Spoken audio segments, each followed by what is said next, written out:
present tonight. Mayor Kathy Catazaro Perry. Safety Service Director Barb Sylvester. Present. Law Director Justin Richard. Present. Chief Counsel Bill Bartos. Present. Civil Engineer Greg McHugh. Present. Question. Economic Development Director Dave Maley. Present. Is Police Chief Mosher here? Yes. Present. Sorry. Thank you. And Fire Chief Matt Heck. Present. Did I see him? Present. Okay. Thank you. All right, let the record just show that Ms. Jill Creamer is not present tonight, and at this time, Ms. Julie Hardwick-Smith is not present. We're going to start with the committees. First is community development. Ms. Creamer did ask me to go ahead and cover that committee for her in her absence this evening. Do want to remind everyone that on April 4th at 6 p.m. we do have a public hearing for one of the zoning changes that is up for consideration for council. No, it's April 18th then. April 18th? Mm-hmm. That is what she texted me, so that would be correct.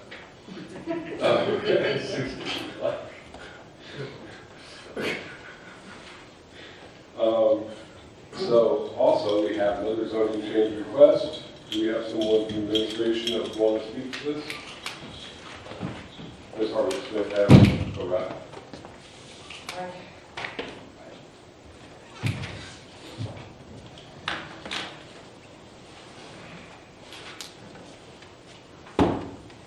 Good evening, Mr. Chairman, Council. This request is for a zone change for 4 parcels along Lincoln Way East. They're currently vacant parcels located basically across the street from McDonald's. Home Depot has and Kmart kind of down right there across the street. Parcels owned by Ms. Ozer, Doris Ozer. They're currently zoned residential multifamily 1, and the zoning request was for a D3 general district, business district. I have with us the applicant, Senator Kaufman from AKG Development. Here to answer any questions you may have for him. Want to start? All notice has been given to the public. Yes, well, this has been, Mr. Kaufman went through the plan for the meeting, his meeting with the public. We had our plan commission meeting, and the plan commission meeting was affirmative for supporting the rezoning. Are you aware of the outcomes from the public meeting that was already held?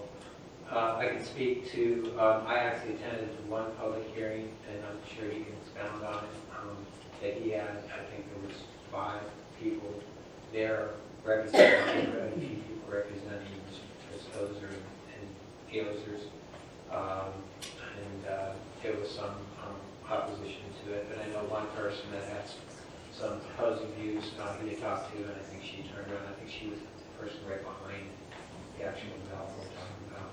The planning commission meeting was last Wednesday. We had, I think, one person from the public at that meeting, and it was the same person from one of the other meetings. She went I was also speaking with Diane this evening before the meeting. In order to make notification to the newspaper and give them enough turnaround time to actually post it in the newspaper and have 30 days from the newspaper posting, we will have our public hearing on May 16th at 6 p.m. for this specific issue. And I can speak to what the plans are for a piece of the property, but I think Mr. Kaufman is better on it than me. Absolutely. Mr. Kaufman, would you like to come up and share it?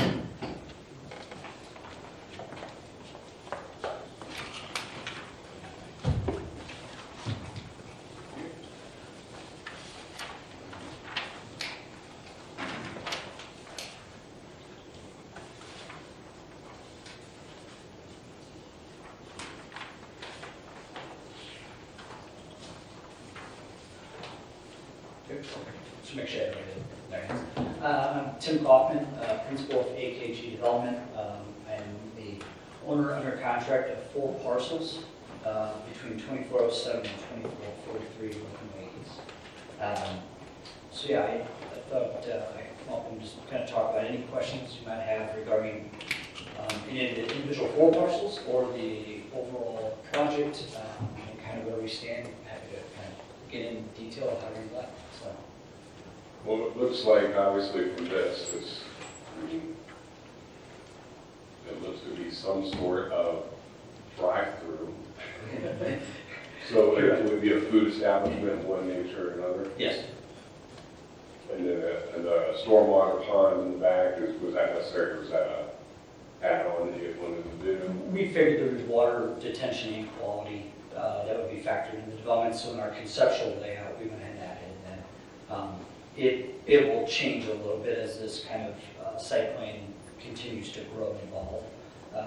And once we get our full calcs on impervious versus unimpervious, so we'll know more here probably in the next few weeks as we ready to submit the actual project. Okay. And I see some shrubbery or whatnot. Would these be more like an arborvitae to help with sound and visual? Yes, they would be trees. It would be per the landscaping ordinance required, and we have a fence that runs kind of, you can see the hash line. We're showing vinyl, solid privacy fence so that we can, basically block any visibility through, and then we would line the perimeter around the trees as well. And that, like I said, this is conceptual at the moment, but it will adhere to what the requirements are for landscape. And then this egress, ingress that's on Lincoln Way? Correct. We only have access onto Lincoln Way. There's no other points of ingress and egress. The rest of it is residential behind us, and then to the, I'll call it the east and west. Is that where a current light is? There is a current light there, and there actually is a current curb cut that is there. If you look, it's kind of an older one. I met today with the engineering to talk about starting to understand this intersection, how we'll be making improvements to that. And so we went through that. I'm going to go with my engineers, and we'll start the traffic work to understand what improvements need to make to that line. It will be expanded upon what's there. Anybody else have any questions? Yes, sir. Mr. Ernie? Thank you, Mr. Lewis. Thank you, Mr. Kaufman, for joining tonight. This looks like it's there are 5 parcels or lots total to be rezoned, correct? Correct. There's 4 on this. It kind of jogs back a little bit forward here. Correct. It looks like this is kind of, well, okay, I can see the drive on the picture goes into 4. Yeah. Okay. Yeah. So is there room for more development on the east side? There is. Yes, there's 2 more parcels that the trust owns that are part of this rezoning. It made sense since we were doing the 2 next to it to go ahead and do the total 4, and as a part of that rezoning. Do you have any end user for that piece, or are we just thinking ahead? At this time, we do not. We are starting to work on that. We kind of wanted to get a feel for how our layout was looking and how the zone would go, and then we'll start to do more marketing. Can you say who the end user is for this schematic that you gave us? Yes, I can say it's Starbucks. Okay. And you did kind of answer already that this is a conceptual layout, but is it drawn with the appropriate setbacks? Yes, it is. It's drawn with appropriate setbacks. It's drawn with all of Starbucks' current requirements per their design criteria. However, it has to still go to Starbucks civil engineer for their final kind of design work, and then that will then be submitted in accordance with what the city requires on this. So it would kind of come together as 2. My only concern, and I'm just going to say this, is it doesn't. If it meets the setbacks, that's fine, and I understand there's a fence and some trees. It just appears awfully close to the backyards of those homes. Just something I noticed, but no, thank you for being here tonight and explaining this. No problem. Yeah, one of the things we wanted to do when we were working on this is we understood the importance of being as far away from the houses as possible. So when we designed this, we designed it with putting the building kind of as far east and north as we could get it away, and then we will provide as much buffering. Because we know it's important. We want to be a good neighbor. So. Mr. Sloops? Did you meet with the neighbors? Yes, I did. On January, I'm just recommend dates. January 12th, I had a neighborhood meeting over at the museum, and 98 letters were sent out on December 30th. And we had approximately 5 neighbors show up, and we had a few other individuals who, hosts or families showed up as well. And we discussed for probably about an hour and a half or so, talked a lot about the development. I wanted to be as transparent with them as I could, and I wanted to hear their concerns and try to be a good development partner with this. I understand what they're managing to and looking at. And so we talked a lot about the setbacks, the fencing, the trees. We talked about water. Right now, the homeowner in the kind of the very back of the property, which is Mrs. Hoffner, she has water right now, and she flows back in her house. So we're talking about obtaining that water and how we'll handle that. So there's a lot of that discussion. And then there's obviously some discussion just on, they like the park that's been for 30 years. So that's kind of the gist of the conversation that night. Thank you. Sure. Mr. Taylor? Thank you, Mr. Lewis. I noticed, if I'm looking at this correctly, that this is the far west parcels, Yes, sir. and then I see 5 on the other drawing. You said you mentioned 4. I'd have to. The 2 westernmost parcels are 1 parcel. Oh, they're just 1, 2. Yes. Yeah. I got you. Okay, that explains it. And then you have a drive, it looks temporary, at least to the east. Would Yes. that be for an adjoining neighbor if and when you have that? Yes, sir. Gotcha. Thank you. Mr. Rankin? Thank you, Mr. Lewis. The stormwater detention pond, would that also serve the development to the east? I mean, are you going to be able to have one pond for both projects? It's something to You think, discuss. Ideally, that would be the way I would like to do it. It kind of depends on if and when a second user comes. And so we may design it that we add to kind of look at that for the parcel, that you'd be able to expand that in the event of this happening, if this doesn't happen now. But we'll kind of review that. We're under contract on those 2 parcels separately from the parcels, these 2 now. So our intention is to purchase that ground, but we don't know exactly what will happen at this time. So it's hard to gauge what size of a detention we would need when we don't know the use yet. So, And I'd hate to see it be required to put in another one yeah. for 2 developments that are adjacent, so, Agreed. thanks. Mr. Gray? Thank you, Mr. Lewis. Just wanted to mention I was at the first meeting, public meeting that Mr. Kaufman held at the museum, and as I said, there were a handful of neighbors there. I think one neighbor I would mention was skeptical at first, but then after discussing it further with Mr. Kaufman, and she's the one that has the lot the closest to the back of the property, I think she was pretty positive towards this project. The other neighbor that was negative and attended more, I didn't attend the second meeting, I understand she did it as well. She stated she's been negative for zoning change for decades. So my take on that is that, and she doesn't have an adjoining property. My take on that is she's just resistant to change, as many people are. But I like the idea. This is in my ward. I like the idea. And I think it would be great for the community, and I'd love to see this property finally put to use for the best use that it can be, which is exactly what the zoning commission decided. So that's my comments. Yeah, just to add to, I did receive an email from Mrs. Hoffner post-meeting, maybe a week later, just saying thank you for explaining everything and working through it, and she'll put on about kind of the development. So we're going to keep her updated as progress goes and such. So. All right, thank you. I'll sign this, put it on the agenda for Monday. The next piece we have here is to allow the city of Massillon to enter into a capital improvement community park recreation conservation project pass-through grant agreement with the Ohio Department of Natural Resources. Mr. Majors, please.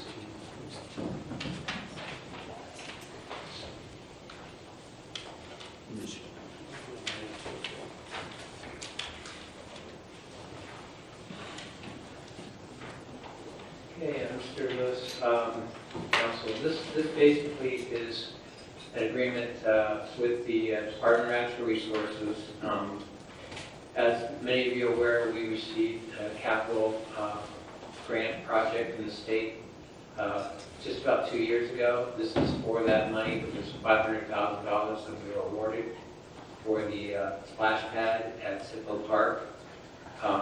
We obviously haven't started that project. We're still trying to find additional dollars for it. We requested additional dollars in this next capital bill that's coming up. We should know within the next month or so what that amount should be.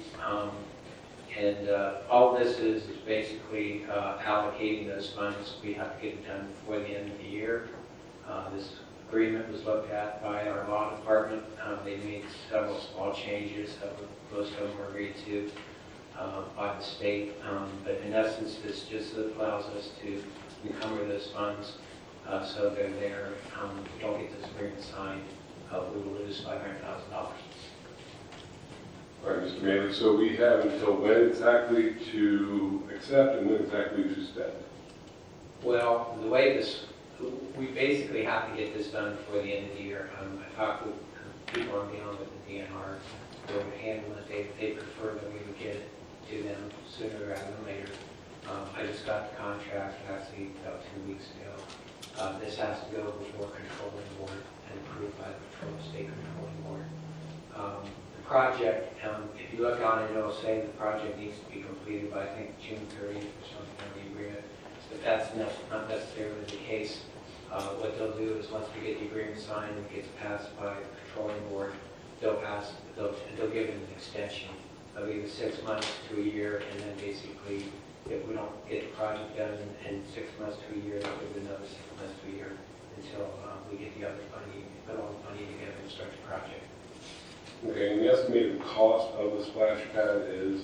The estimated cost of the splash pad, we started all of this and we asked for the request was $1.6 million.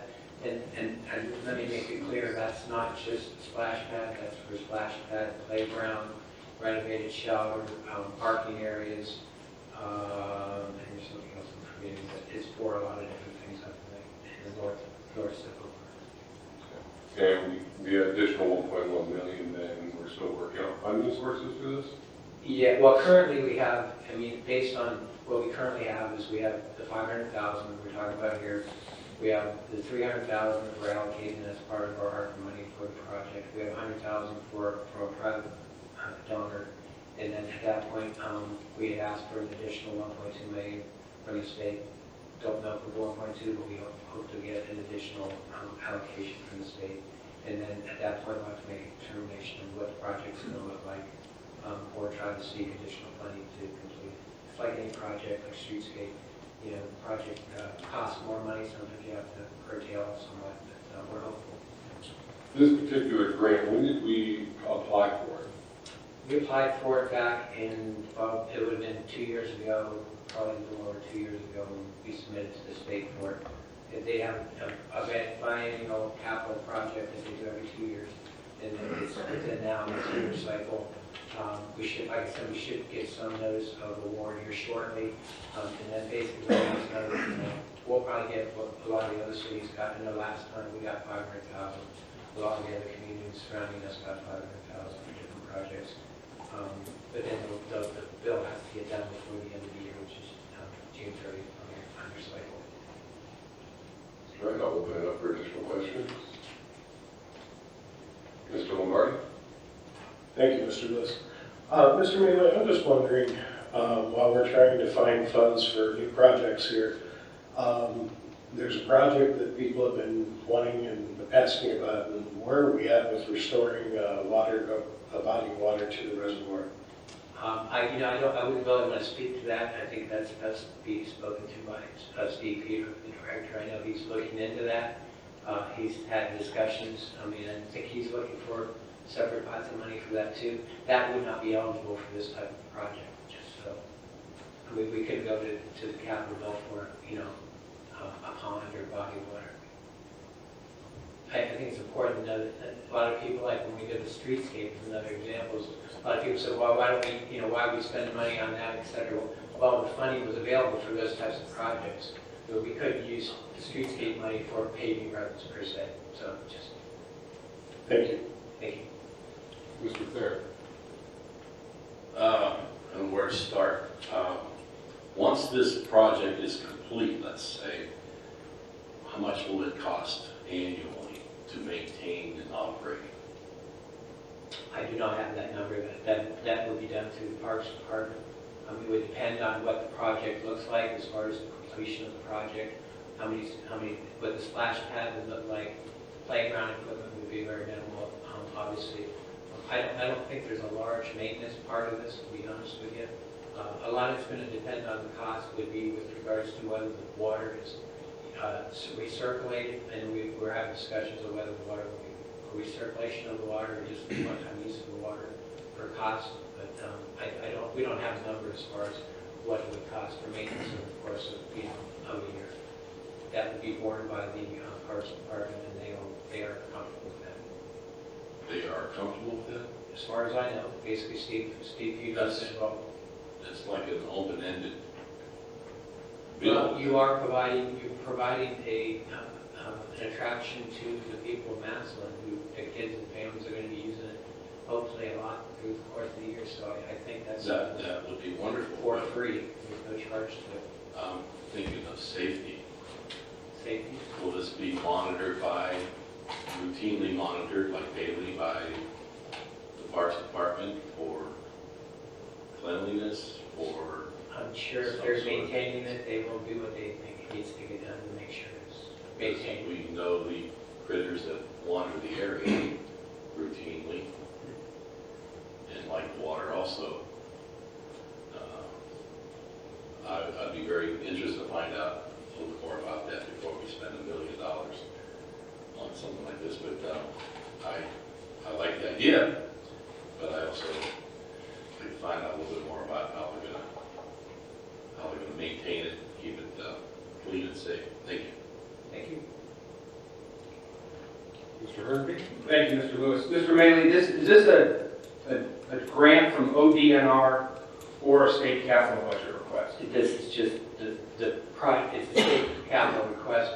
The grant, because of the type of grant being at a park, the grants have to run through DNR as far as how the grants run, but it's not a DNR grant. But it was an application made to the state General Assembly for the capital. State capital bill, yes.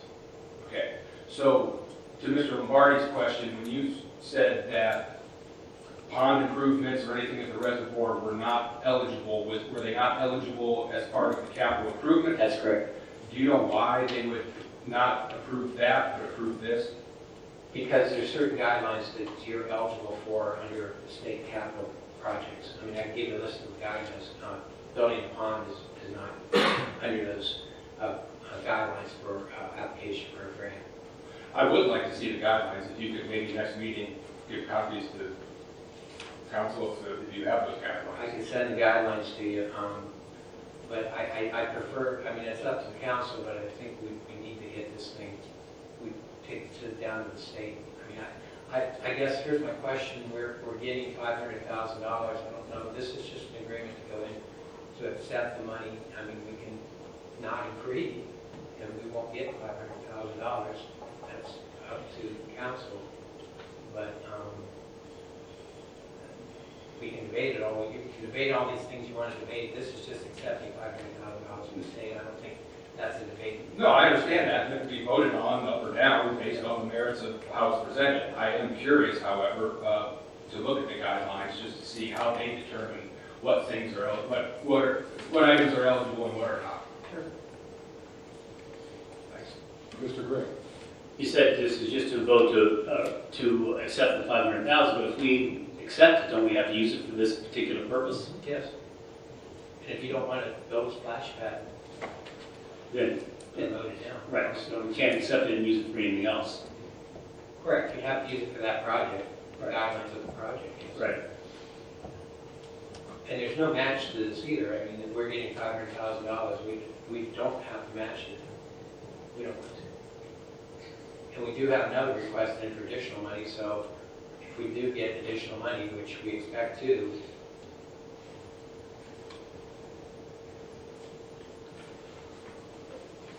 I'll sign to have it put on for the agenda, but I'll be quite honest, I wouldn't expect this to be voted on at first reading. I mean, with the chairperson being absent even tonight, she needs to be given the opportunity to mull over it. It's also quite a thick document. So I would imagine she's going to, I don't want to speak for her, but I would imagine she's going to want to give a first reading and have another meeting about it. That's fine.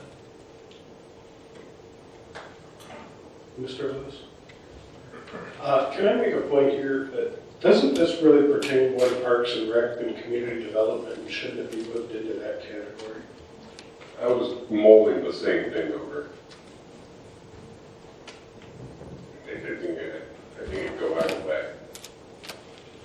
Ultimately, it would fall under the president's discretion.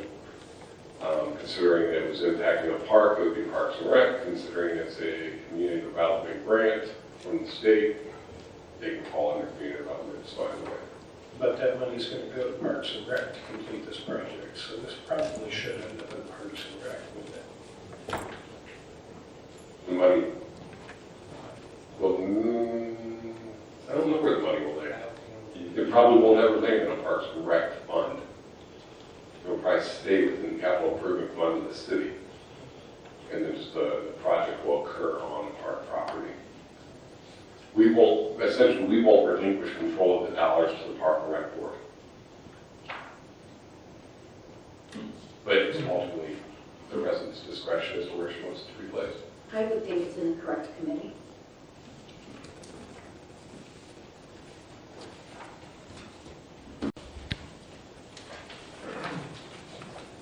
Economic comment. Thank you, Mr. Lewis. We have a legislation request to, continue two active tax incentives or enterprise zone agreements. A couple weeks ago, the Massillon Tax Incentive Review Council, or TURP, met and reviewed the city's enterprise zone projects, which they do every year. This committee is chaired by the county auditor per the Ohio Revised Code. Mr. Maley, while you're there, do you want to say a little bit about the two remaining projects we have? Mr. Hurricane, Council, yes. Basically, we had continued approved for continuation of both of them. The Sherwin-Williams one, the employment levels were just a hair lower than normal. I don't know what the cause of that is. It could be that they are having a tough time finding employees, like a lot of companies are. That's been a good abatement for us. That was a 50% 10-year abatement. The Shears Warehouse, which is the newer one, they're at 100% of their employment levels. They've actually moved from one facility to build a new one. I don't know if any of you have not had a chance to go down to Millennium on Phoenix Boulevard out to Millennium to have a chance to look at the facility. It's rather impressive. It's a 700,000 square feet facility. It's huge, and they moved from where they were leasing down the road. Spent I think at the building, the investment was a $31 million investment for the project, and they had retention. What they're required to do was do retention of 160 employees. They retained all those employees, and today I think they've added 60 additional. So it's been a very good project for us. Mr. Bailey, do you know when both of these expire? The Shears will expire. It was a 1075. It will expire probably 9 years, somewhere around here. I think the Sherwin expires, I believe, in 24. We've got 2 years left. That's relatively, that's an older one. Yeah. Do you know if that's been extended at all? I don't know if they extended it from the original, if there was an original one and that's the extension, but I don't know that. But I don't anticipate any extensions on that. I think that's going to be it. Are there any questions about this from any of the members of the Economic Development Committee? Mr. Chair? Just one, is this a 2-year cycle? Did I see that in there? Did they review these, or is this yearly? No, this is done every year. Every year, okay. Yeah, we're quite So far, they are both within the guidelines of what they have to keep. Yeah, I mean, really, the Turk committee can rescind, possibly renew the type of agreement with changing it a little bit. But normally, it's unless it's very bad with regards to what they're doing, they're reporting, we normally continue. I see. Thank you. Any questions from anyone else on the council? Madam President? I'm appointed to this committee because of my position as president of council. And I know when we were meeting in person, Paul Manson was always there. Was Paul there because he was appointed to be there? Because he was president pro tem? Because he was... I think the president of the council is the person that's there normally. No, Paul and I were both there. I'm almost... Oh, Paul, you both were there? I thought so. I can't remember. I mean, you can let me check on who sits on that council. I mean, that's... I'd appreciate it because I If you didn't were know. there, it could have been your role as the president of council, maybe Paul just came. It's that they're, obviously they came to the meeting. Could you check on that for me to see if somebody from council is also on that committee or is supposed to be on that committee? Because I'm not certain. Okay, I don't believe they are. I think there's just one member of council that attends, that's on the prosecutor meeting. Okay. Because you've been at the last two, we were there last year, weren't you? I believe I've been to Yeah. them, yeah. Maybe Paul filled in for me one time, I'm not certain. Could have been. Yeah, if you could check into that, I'd Sure. appreciate it. Thank you. Thank you, Mr. Maley. The only final thing, and I will sign off on this and pass this around to the other committee members. I will just say for folks watching or listening at home, I know I have had questions in the past when the city has issued tax abatements and folks have asked why or what mechanism does the city use to monitor these. How do you know that the company is doing what they say they're going to do when you give them a tax abatement? This is set forth in the Ohio Revised Code, which we're required to follow, and this is the mechanism that we review these every year to make sure that the companies are in compliance, to hold them accountable when they get a tax abatement from the city. Thank you.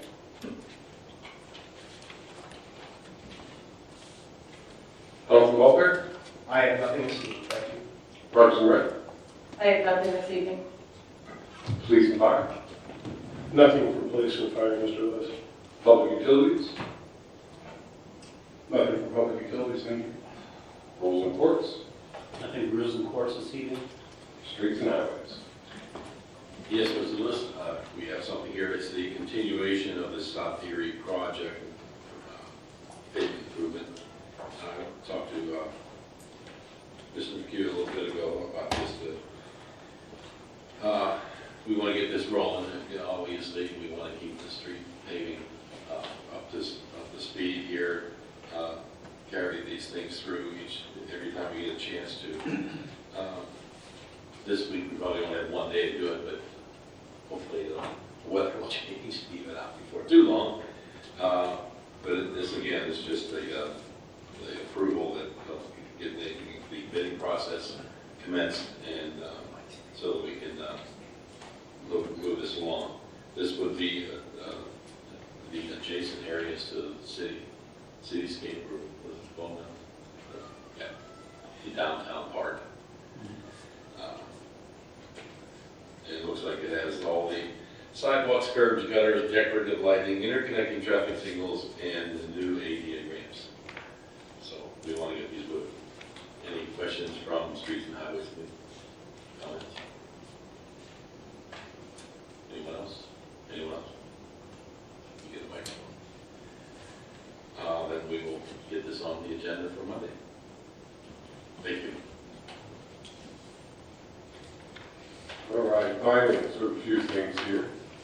Please carry an ordinance to appropriate the unappropriated balance of the summer concert fund, service and contracts, $49,000.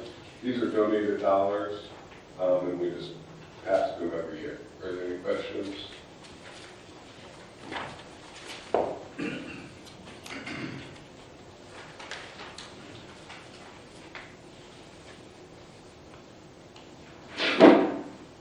Please please prepare an ordinance to appropriate the unappropriated balance of the general fund to the following special events program.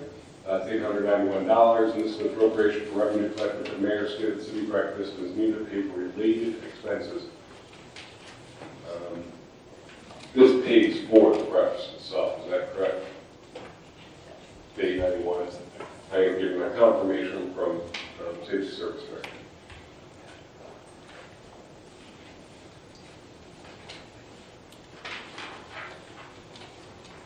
The Madison Police Department is requesting to approve a $25 donation from a Massillon citizen in the form of a money order. Are there any questions? Thank you to that citizen. We appreciate your support.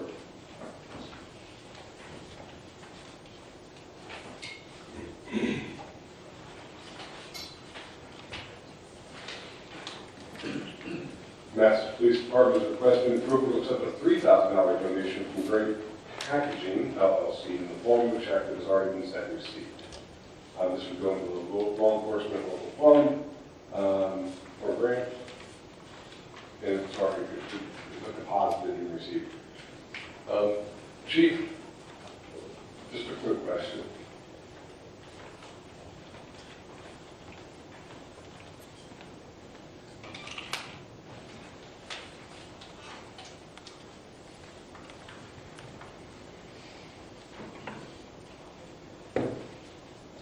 On this check, is this something Greg does every year? It seems like we've done this a couple of other times. Yeah, to the best of my recollection, they do it every year. Okay. And what is this used for? Normally, they do not specify any particular use. Whatever comes up at the time that we feel would be appropriate for it. I don't have anything planned for this right now. Do they have a charitable cause or something? I don't mean to be running through the ringer. I just don't know. When I see a local business continuing to give thousands of dollars, start being curious. I cannot speak for them if they have anything like that. That's all. Anybody else? All right, thank you. I hope you guys use it wisely. Please prepare the legislation authorizing the Director of Public Service and Safety to enter into a 3-year contract with Logic, our local organized government and cooperation, for the Fire Department and Police Department's dispatch, January 1, 22 through December 31st, 24, declared an emergency with the speed unit, Sylvester, or whomever.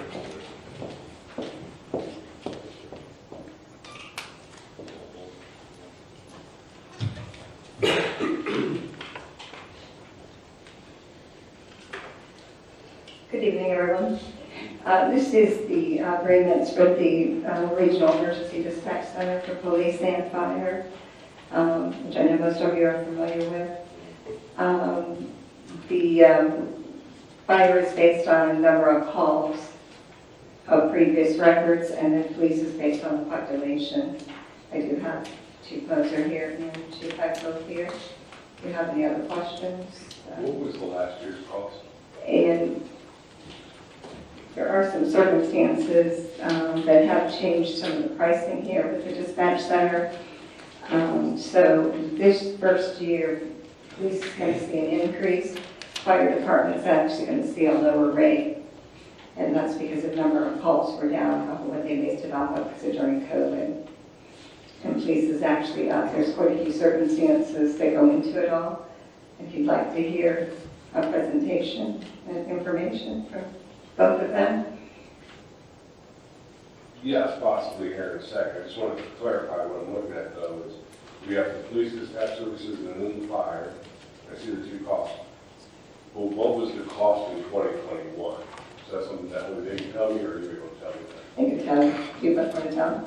All right. Maybe better. There's quite a few circumstances they can go through with you. They work with it on a day-to-day basis with the dispatch and their budgets as well.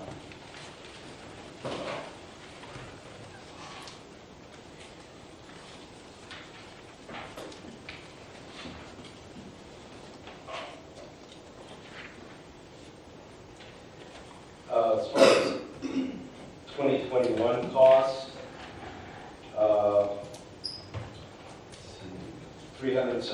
$3,039. So it is a pretty significant increase. A lot of that is due to, in the past, they have not made the increases that they thought were, I don't want to say necessary, because they weren't absolutely necessary. But the cost has gone up over the years, and they tried to keep the price, at least for the police department, pretty much the same over the years. They've just gotten to the point now where they have to catch up a little bit. So that is why you see the big increase in year 1, and then years 2 and 3, it's a more reasonable amount.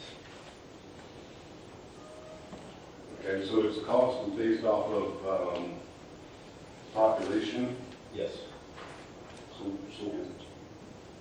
what's that? I'm sorry. I said the population. Yeah, the population hasn't changed, so what is the cost per resident or whatever, what is their value that they use?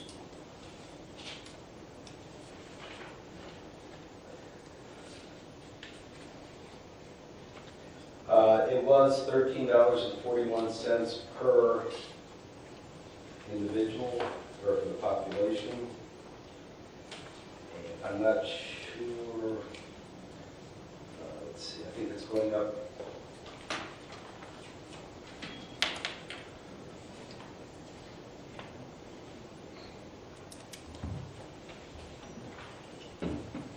Yeah.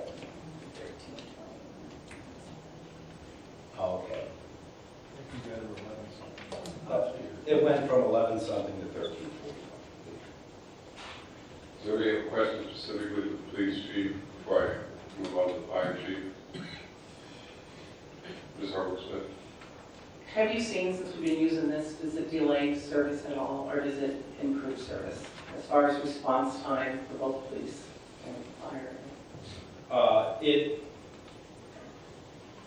hard to say since we haven't, I mean, way back when we used to do our own dispatching, I can't say that I saw a decrease in our response time when we moved over to the Red Center. I do see a big increase in the professionalism of that position. We could not do it again ourselves. It's just, there's just too much involved in that job with entering warrants, hit confirmations, it's a job for a professional. And somebody that's what they do, that's all they do. They know that job. So that's the biggest improvement that I've seen, is just the professionalism with it. They get that stuff entered in a timely manner. It's all there. They keep files of everything that they need to. And like I said, I don't realistically think that we could do that on our own without incurring huge costs as far as equipment and manpower to staff. Mr. Lombardi. Thank you, Mr. Bliss. Chief, and I'm not sure if you're the one to answer this, but while we're on this topic, you're saying it's a professional. However, myself, I've experienced, and I see a lot of complaints on social media, and I've heard a lot of residents complain that there is no professionalism coming out of the Red Center. I mean, I myself was having a heart attack, and the dispatcher said, "What makes you think you're having a heart attack?" And I told her, "I've had one before." She connected me to the business line of the fire department. It rang for about 5 minutes. They finally answered. I told them what I wanted. When they got to my house, the paramedic came in and said, "If this happens to you again, you call 911. And I did. And I told him I did. And he was shocked that I called 911. He said, "They transferred you to our business line." The lady I know, just recently, somebody hit her house or something. There was an auto accident involving ripping power lines off of her house. And when she called the Red Center, she was asked, "What do you want the police to do about it?" Those are questions that, if a citizen feels they need the police or need the fire department, they shouldn't be having to, answer to a dispatcher and the dispatcher deciding whether or not police or fire are needed. They're not there, okay? If somebody's called, I'm saying, you know, I'm having a heart attack, then just patch it through them, you know. It's a life or death emergency, you know. And these are the kinds of things that I'm seeing, you know, that people call and the dispatcher's trying to make the determination as to whether or not the police or fire are needed, and that has to stop. And if we're paying our taxpayers' money into this, then we need to hold them accountable as well and see to it that they are taking care of the citizens of 911 and need those services.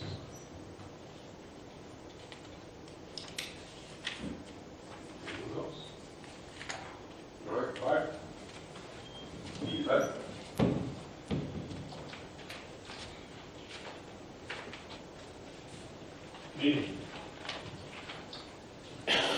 Same First question. question was the cost, right?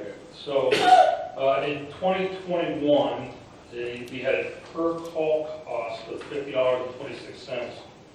And based on the run numbers for the period that is based on, we had a cost of $324,780. For this year, our cost per call is going up approximately 7% to 5402. But in 2020, the period of time our call volume was determined, in the heart of COVID, we are down about 600 runs for that period. So a net cost for us going into 2022 is $318,720. So we're down about $6,000 from last year. And then going forward, you're looking at a 3% increase in cost per call in 23 and 24. Okay, now, if I remember correctly as well, do almost all the local police force use red, but there's a couple municipalities that don't use it for their fire EMS? If I recall, I think there's 13 police agencies or 11, and there's 9 fire departments that use it. So the big two is City of Massillon and Jackson Township. We are probably about 85% of their workload on the fire desk side. The others are Brewster, Erie Valley, Wilmot, East City, Lawrence Township. And I know I'm forgetting somebody in that list, but there's 9 fire departments. Any other questions? What is the time window for this? Sorry? When is the hope to have this signed? Emergency language, we can continue to move forward in 2022. Well, I'll sign off on the emergency language, but, you know, this may go into second reading. A lot of times there's something this size for contract, and you're asking the council to approve a contract of $700,000, $800,000. We'd like to at least get a couple readings in our about. Any other questions in general? Anything else you guys want to present that would be pertinent? For a contract itself, the language is the same throughout as far as services provided. The one difference you will note between 2021 and 2022 is the Lodge Board took the indemnification language out, section 4, out of the 2022 and 3-year contract language there. Everything else is the same word for word language-wise. The cost is changing and increasing because of the cost of risk. Thank you.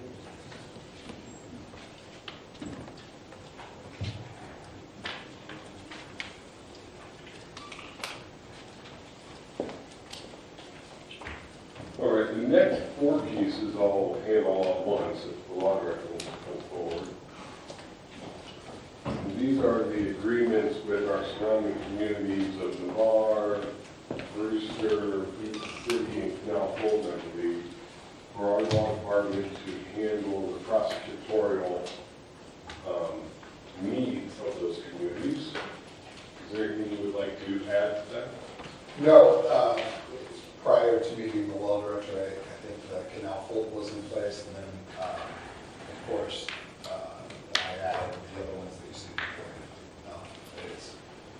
part of the reason that last time I was standing here, I did ask for a person with benefits.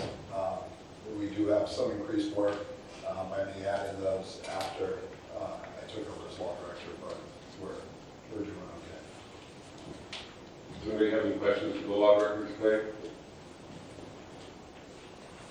Ms. Harwood-Smith?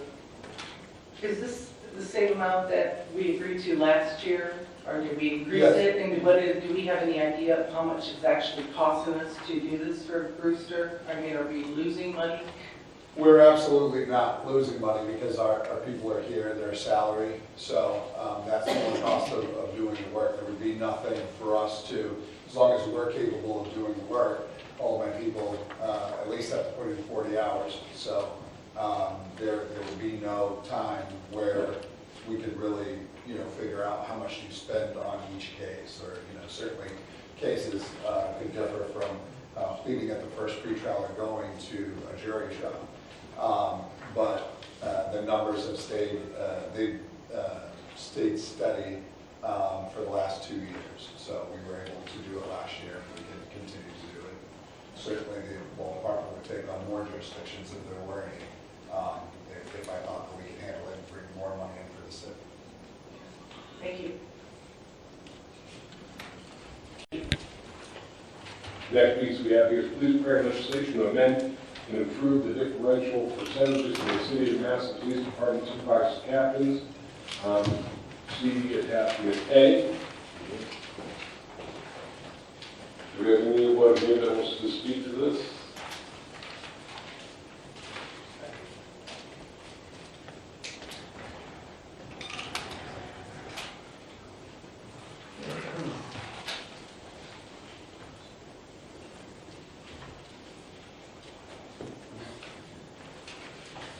Good evening. Yeah, this is just legislation.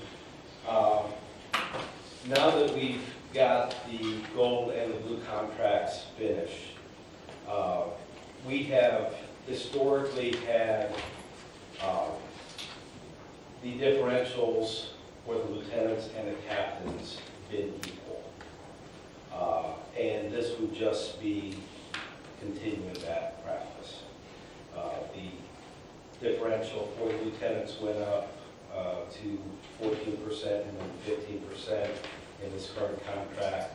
And we're just looking for similar language for the captain positions. Anyone have questions? Mr. Beck. Chief, how many captains are there that will be paid this differential? 2 captains. 2 captains. So, 2 captains on the police department make $19,000 more than the mayor. If you say so, I don't know that. Yeah, well, it's this is. And then it goes up from there. Just curious how we got here, and I'm sorry that I retired as what I did. Thank you.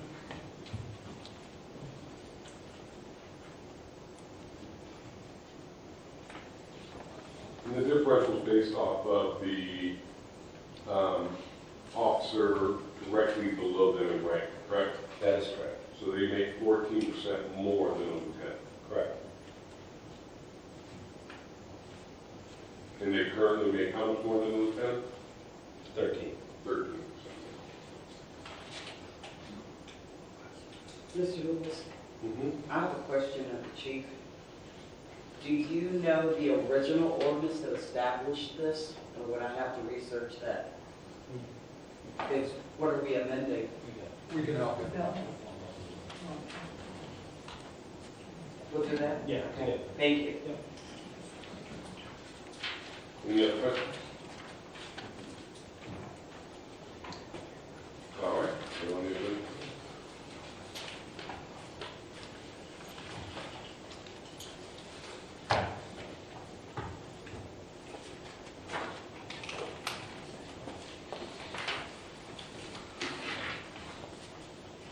The last piece that we have tonight is Please for legislation to increase the salary of the mayor of the city of Massillon, Ohio to $90,000 and the auditor of the city of Massillon, Ohio to $77,000.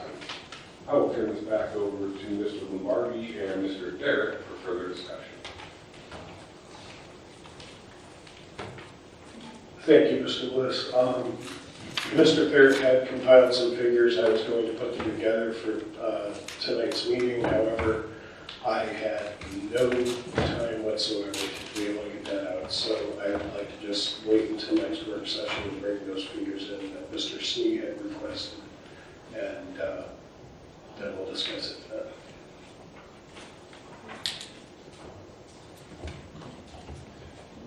All right.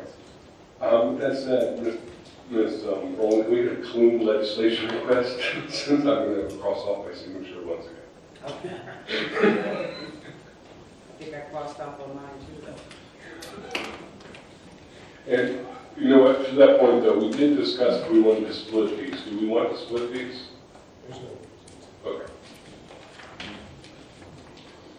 That is all I have for finance. President, do you have anything? Well, that's our meeting. Thank you very much.